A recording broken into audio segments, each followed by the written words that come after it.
Lenora. Lenora is different from others. Years of perfect stitching experience. Lenora linen, cotton cloth and stitching. Pandikad Road, Vandoor. മൈലാടിയിൽ വീണ്ടും കാട്ടാനിറങ്ങി കൃഷി നശിപ്പിച്ചു. ചാലിയാർ പഞ്ചായത്തിലെ മൈലാടി മണ്ണുപാടം മേഖലകളിൽ കാട്ടാനശല്യം വീണ്ടും രൂക്ഷമായി. ഇന്ന് പുലർച്ചെ 4 മണിയോടെ മൈലാടി തൈപ്പറമ്പിൽ ബിനു, ആനപ്പാൻ ഗോപാലൻ, ആനപ്പാൻ രാമൻ എന്നിവരുടെ കൃഷിയിടങ്ങളിലാണ് കാട്ടാന വ്യാപകമായി കൃഷി നശിപ്പിച്ചത്. കാട്ടാനകളെ കാടുകയറ്റാനുള്ള വനംവകുപ്പിന്റെ ശ്രമം പരാജയപ്പെട്ടതോടെയാണ് കാട്ടാനശല്യം അതിരൂക്ഷമായിരിക്കുന്നത്. തെങ്ങ്, വാഴ, കമുങ്ങ് കൃഷികളാണ് നശിപ്പിച്ചത്. 1 മാസം മുൻപും ബിനുവിന്റെ കൃഷിയിടത്തിൽ കാട്ടാന വ്യാപകമായി കൃഷി നശിപ്പിച്ചിരുന്നു.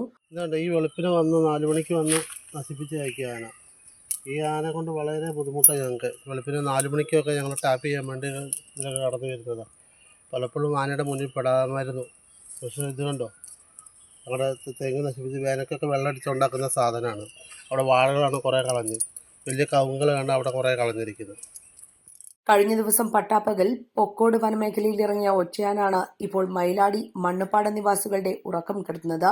ചാലിയാർ ഗ്രാമപഞ്ചായത്തിൽ സർവകക്ഷി യോഗം ചേർന്ന് കാട്ടാനകളെ കാടുകയറ്റാൻ തീരുമാനിച്ചിരുന്നുവെങ്കിലും കാട്ടാനകളെ വനപാലകർ നടത്തിയ തിരച്ചിലിൽ കാണാത്ത സാഹചര്യത്തിൽ ശ്രമം ഉപേക്ഷിക്കുകയായിരുന്നു.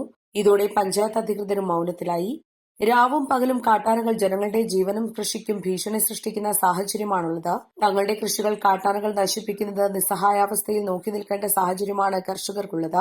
മണ്ണുപാടം അങ്ങാടി വരെ കാട്ടാനെത്തി. രാത്രി 8 മണിയായാൽ വീട്ടുമുറ്റങ്ങളിലേക്ക് കാട്ടാനകൾ എത്തുന്ന അവസ്ഥയാണ്. East live, Nilambur.